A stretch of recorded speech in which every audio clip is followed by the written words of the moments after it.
Hi, I'm Erik, and this is Adventures in Golf. For this episode, we've traveled to Western Ukraine, to a country that's been at war for more than 3 years. There are some golf courses open here, and for Ukrainians, they serve a new purpose, but there's no forgetting where we are.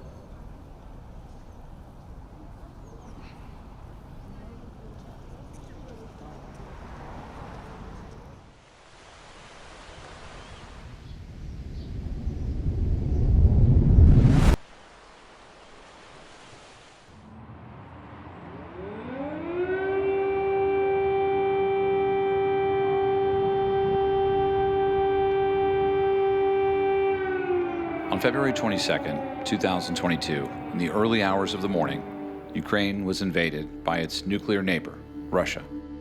The capital city, Kyiv, and other key points around the country were no longer safe.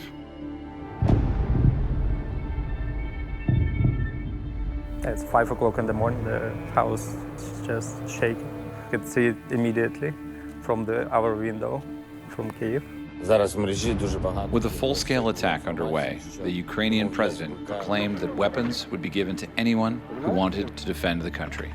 The people here were left with a choice: leave or fight.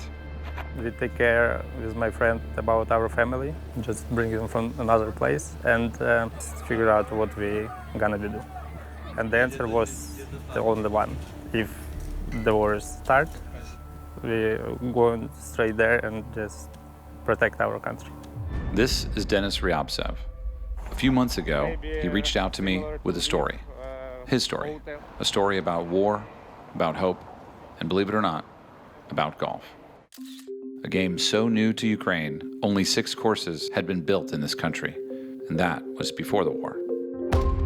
Denis has already lived many lives: soldier, poker shark, professional hockey player, and after retiring from hockey in 2016, PGA certified golf pro.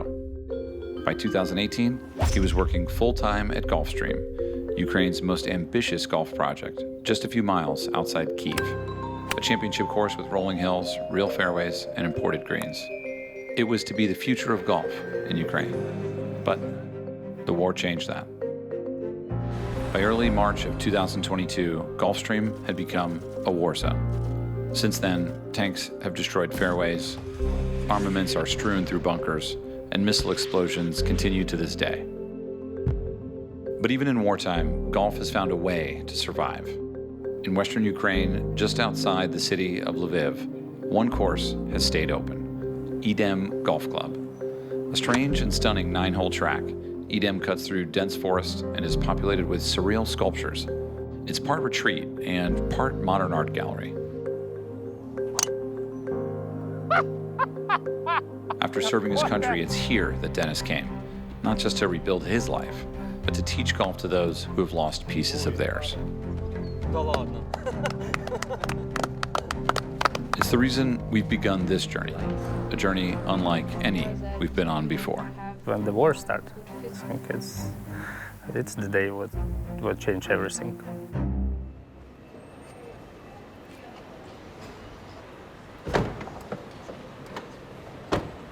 So many episodes of Adventures in Golf start on an airplane. But today is different. You can't fly where we're going. Ukraine's airspace is closed due to the ongoing conflict. Instead, we land in Poland and drive across the border. That's how we meet Oleg.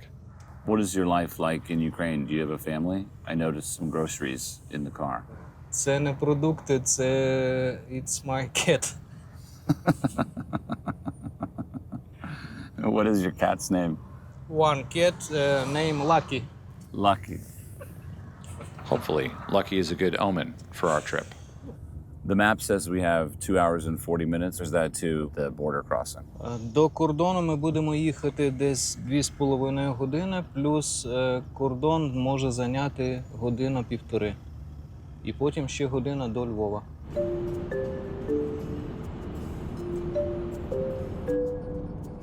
I hope Oleg's right about the time at the border. We've heard crossing is unpredictable, taking anywhere between 2 and 10 hours to pass. Where do you live? Ukraine, Lviv. What is life like there right now? Все добре. В принципі, навіть при тому, що зараз військовий стан, люди якось виживають, стараються, підтримують, тримаються. When you say martial law, what do you mean in your day-to-day? How are things different? Львів більш спокійний регіон. Це Західна Україна. Ми трошки віддалені від військових дій, але у нас так само бувають повітряні тривоги. Ну, стараємося не панікувати. Outside Krakow, there's plenty of traffic. But as we get closer to the Ukrainian border, there's no one else on the road.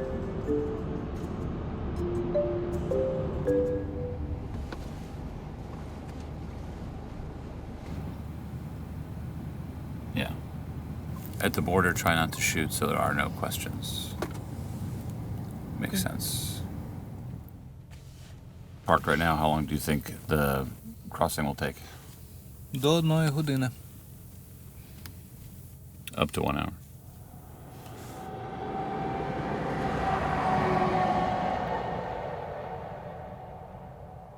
We're in between Poland and Ukraine, so we've left Poland, which has a very different, just even structures, right? You can tell these are different countries. The age of the buildings. It was also kind of crazy to see a soldier with the blue and yellow patch. First Ukrainian soldier we've seen.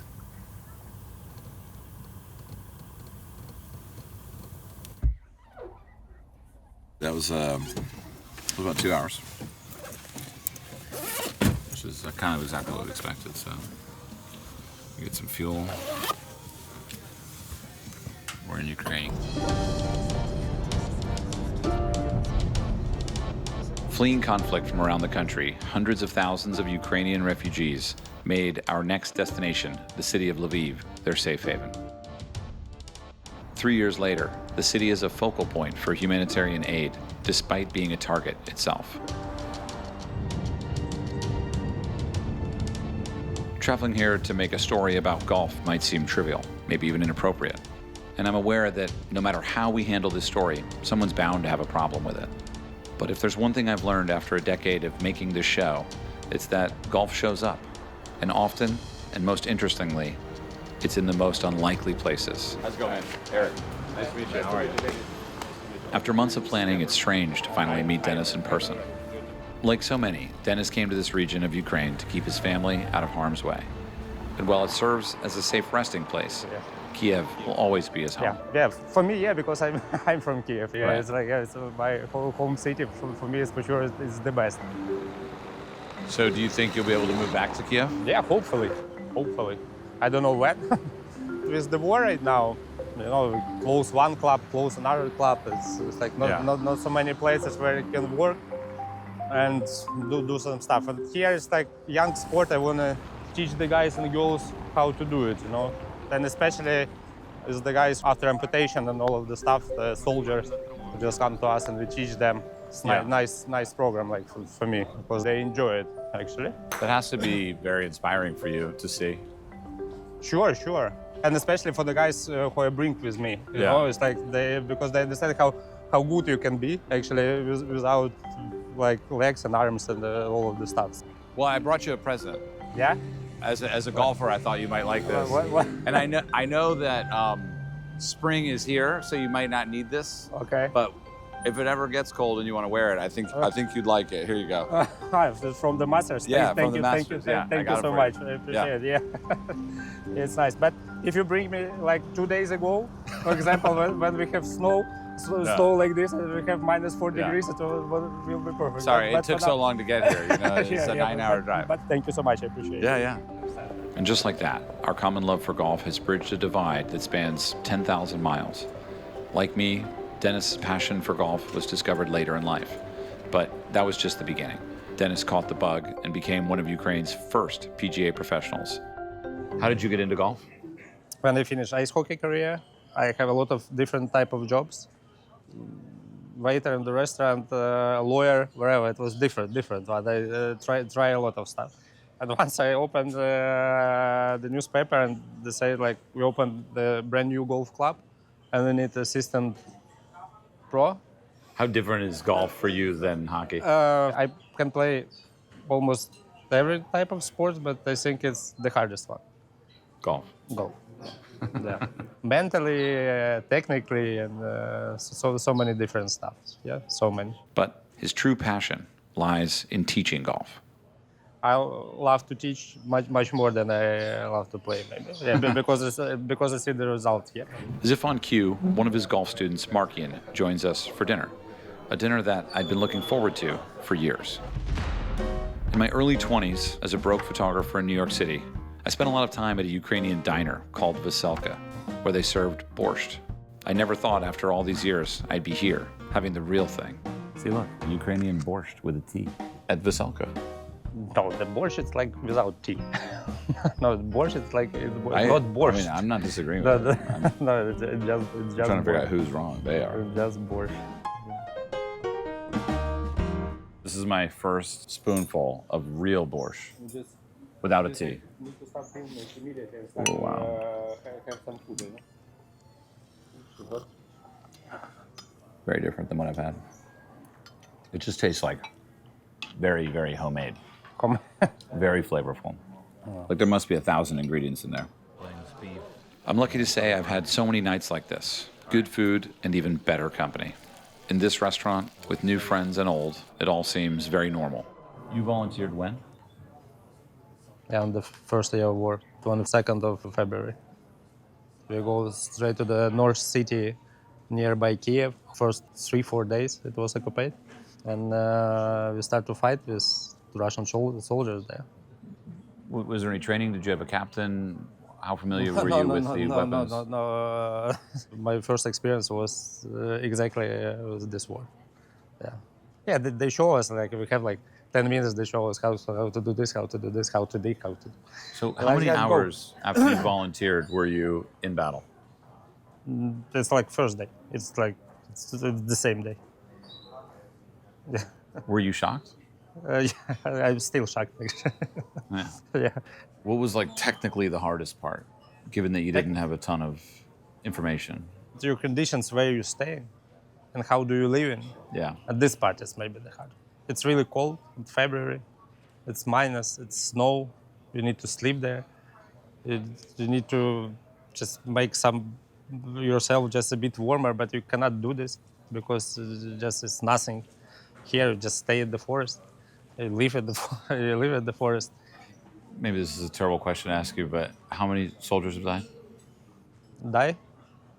Yeah, I know, but I cannot tell you the numbers actually. I'm not sure I'm allowed. I'm sure I'm not allowed. Right. But it's much more than you heard. Oh. Much more. Much.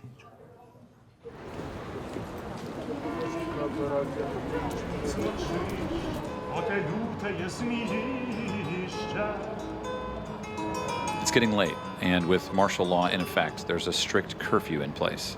A daily reminder that in Ukraine, peace is not guaranteed.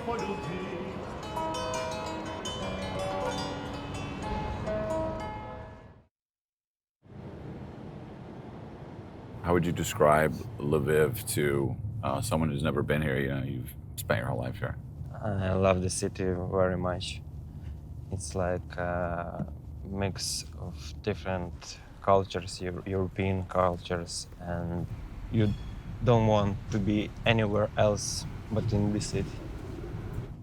How has it changed in the last 2 years since the war started?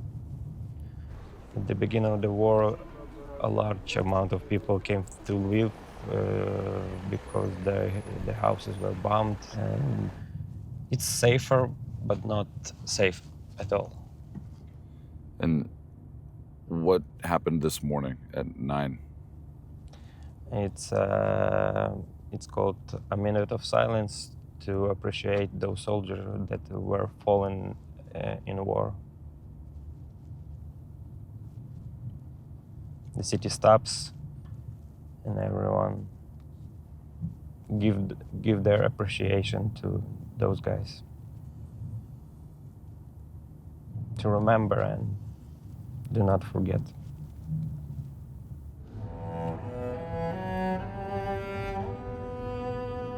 As we make our way out of the city, we pass memorials too large for such small villages. That's the smallest village you can even imagine, you know, and every village have the same stuff like this.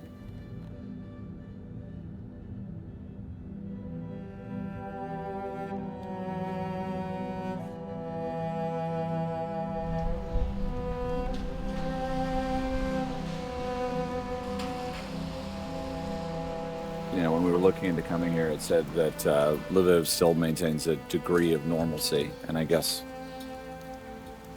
the version of that is you probably have a baseline of this on your mind, and then every once in a while you kind of forget about it. You play golf or grab a beer or go for a run to distract yourself, I guess. But probably where you always come back to. Even though you don't hear it or see it every day.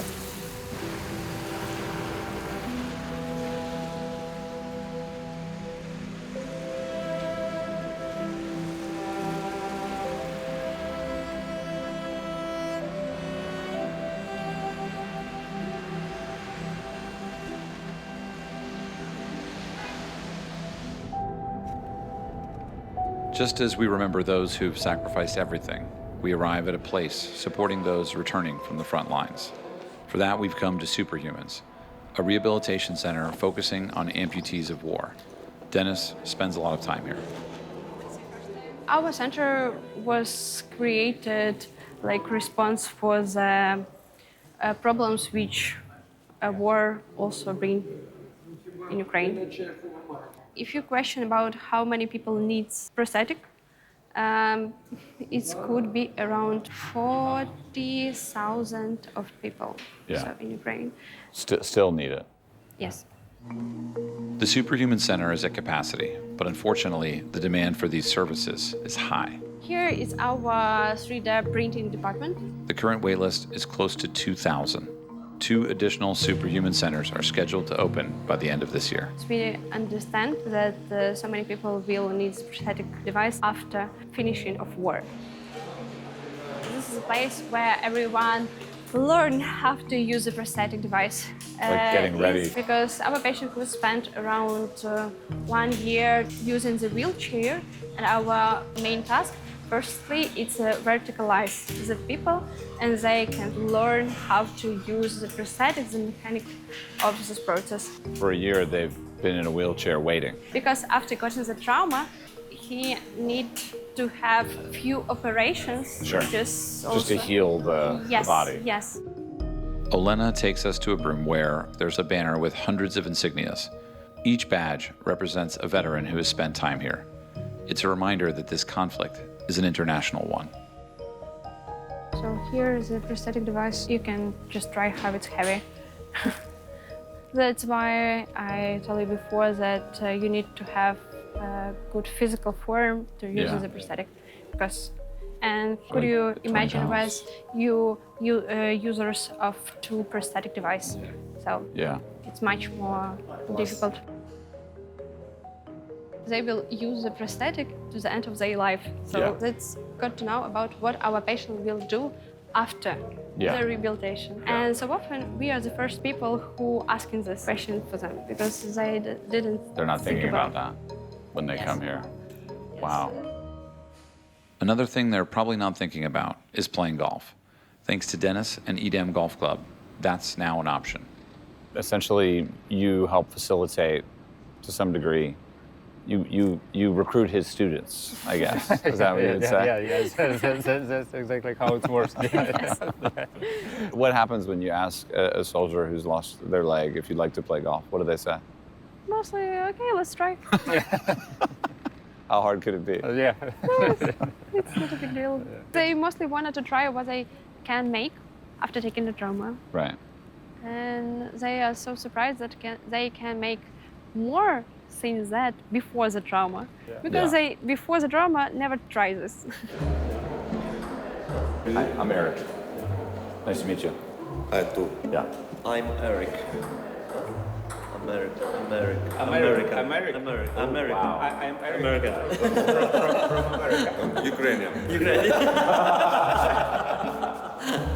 On our way out, we meet Ukrainian Eric. Dennis immediately asks what he thinks of golf. Мене звати Денис. Дуже приємно. Дуже приємно. Я директор Edem гольф-клубу. After hearing about the program, he joins the group that will be playing tomorrow. Has he ever played golf? Ну, So, your first time playing golf tomorrow? да, завтра перший раз для вас на гольфі. Да, да. Okay, well, I'm sorry in advance. Зразу вибачаюся за цю гру. Я теж. Oh, what do you got? He also sorry. And hopefully he can take this wheelchair with him. Якщо в мене свій гольф-кар, Yeah, it's a private golf cart. Yeah. He's the owner. Yeah, golf cart for one. I love it. Yeah.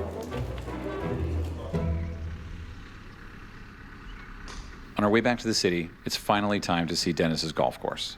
He says that before the war started, Ukraine only had 6 courses, and now the number is half that.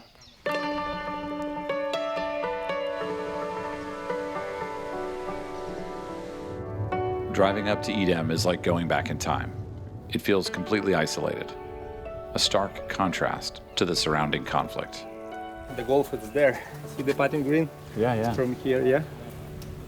This is what? You like it? Is it very busy, the resort? On the summertime or when the wedding started, it's like impossible to book numbers till Friday, till Monday. It's just impossible. It looks like a mirage. Yeah. You know, it looks like you flipped a switch and it was like, what's the best part of living here? It's pretty close to work. You know, Small community. maybe this is the best part. Pretty good work, if you can get it.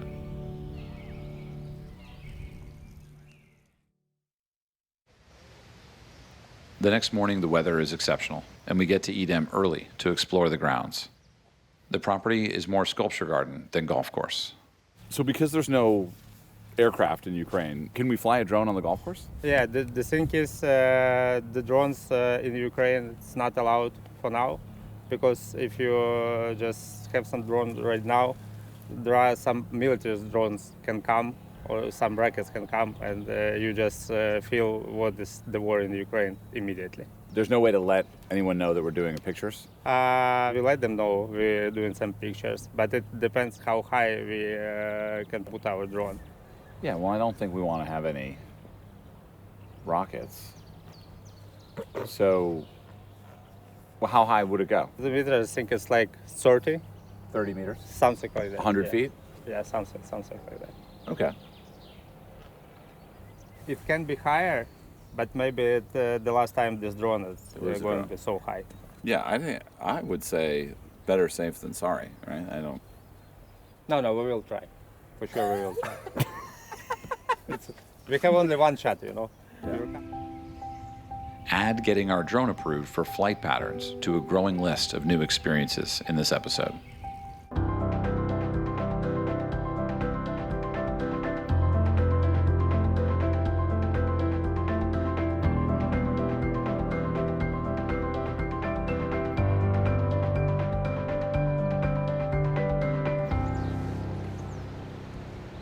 The veterans have arrived for their golf lesson, and I'm happy to see Ukrainian Erik was able to make it.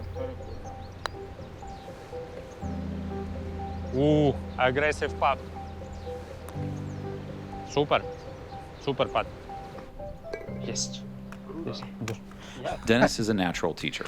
Watching him move from student to student, you can see the stress of the world around us seem to melt away. When was your first memory of what you wanted to be when you grew up? As far as I remember, I always want to do something to do it with sport.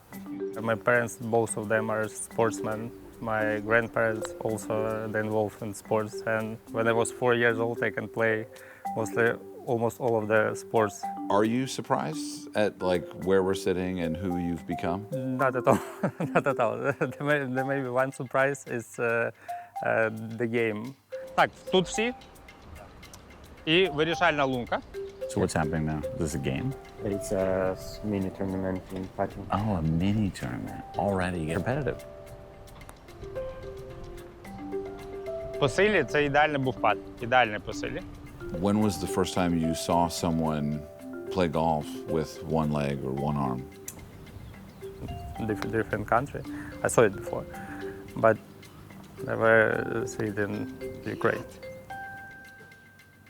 Now it's very common. Now it's more than common.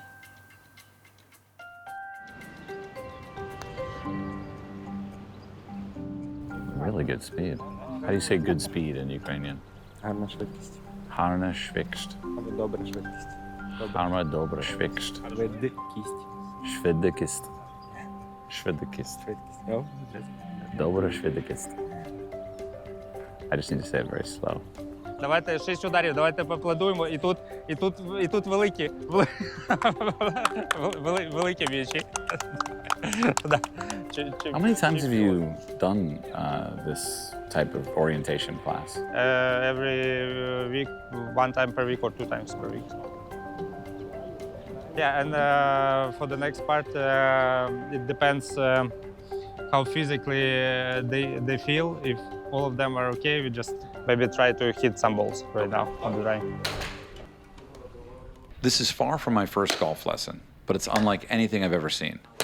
Wow, great shot. Wait, has he never played golf? People from all over Ukraine, and for some, even farther, coming together to heal their body, mind, and spirit, with Dennis at the center of it all. Так само підіймаємо, тут 90 все те ж саме. Да, абсолютно. Maybe some of them are right-handed naturally, but because of the amputation, it different part of the hips. One hip higher, another one is lower. So he hits righty and lefty. Yeah, exactly. While most of these guys have never swung a club before, they now have golf as a common ground that goes well beyond their physical disabilities. Ти. Раз. This is interesting because he speaks Spanish, no Ukrainian or no English, so they're really just speaking the language of golf. Okay. Ukrainian Erik is starting to find his groove, so we ask him how it feels to strike a golf ball. Хочеться сильніше, але незручно. He want to hit further. That's only thing what he's feeling right now. Tell him but he- everybody says that. Yeah, хочуть бити далі. Це єдине. Браво. You teach them how to play golf, but what do they teach you? They teach me doesn't matter how many parts of your body are with you still. You still keep going and you still living. That's how it's going. And you still can have sense of humor and smiling and have fun with this life, even if you have a body short. We are headed out to this miniature golf course to meet the two best golfers that Dennis has worked with for a while now. This is Valentin. And this is Max. Both are part of the Ukrainian national golf team, which traveled to Germany last year to compete in the Bavarian International Golf Championship for people with disabilities. The 54-hole championship brought together teams from 11 different countries and spanned 3 days. Nice house. Before Dennis, they had never held a golf club. How long have you been teaching Max? And It's like 1 year. 1 year. Yeah, 1 year. Yeah. And he had never played golf before. Never But problem. he's quite good. Yeah. It's really surprising how good can be the person who never tried to play golf before. He has full body. And after he lose some of this part and he tried to play golf and he hit ball nicely. This is such an amazing thing. Such an amazing thing.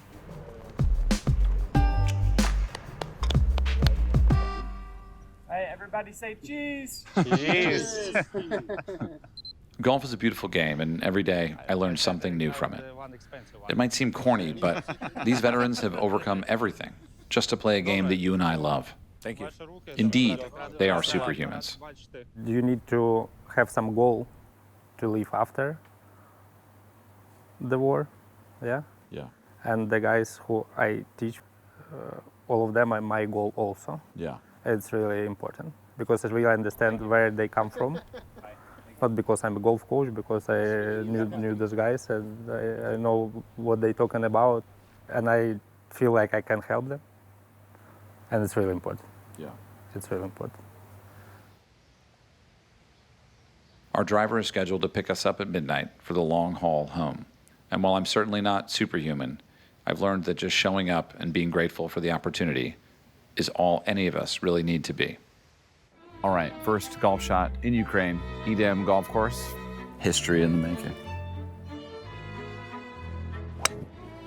Oh boy. I'm hitting a draw today. That is gone. Looks like we're gonna hit your ball. Maybe, Yeah, I hope so. but you never know. And that's all. Nice Sit. ball. Go in. Sit and go in. What Oh. the fuck? It's like 5 meters short.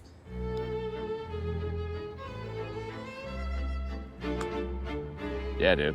No, but I cannot go in.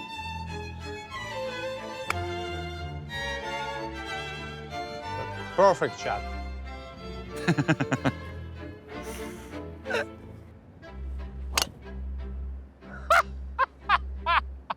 What a fabulous shot it is.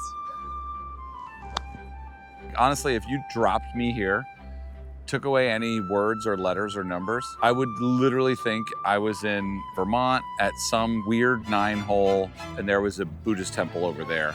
That's pretty much what I would think.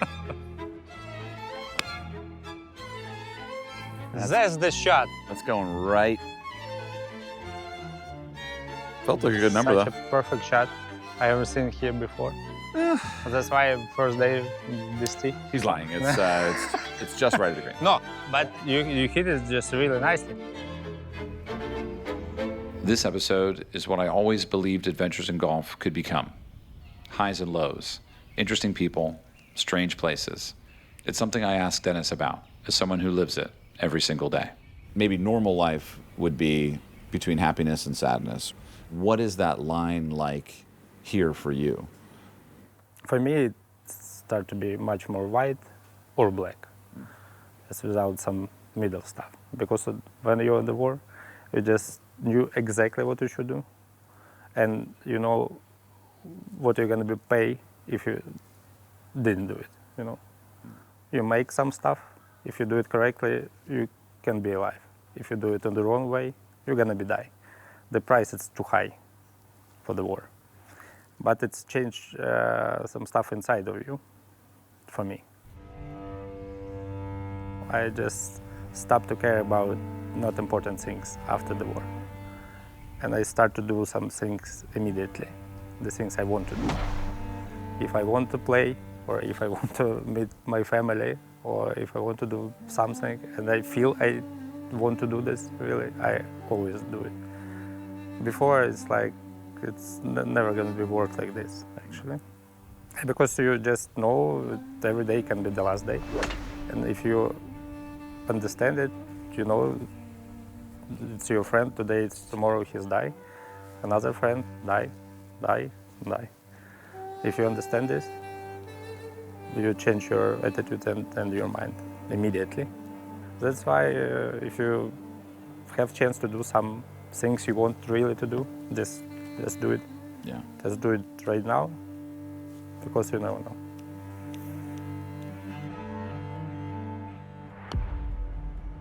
I don't know really how it's correctly explain how people change, but they started to want to do a lot of new things. So they understand that after trauma, they are taking a chance to continue live, and it's like second life.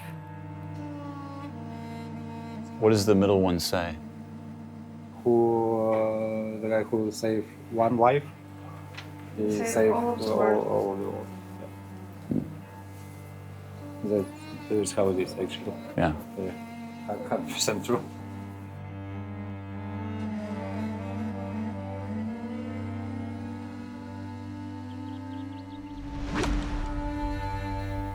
What do you look forward to? What are you hopeful for? What do you want to see? I just want to stop it as quickly as possible. And I just want to, people can come from other countries and stay with their families and just live a normal life. There's only one thing I'm praying for, actually, just normal life.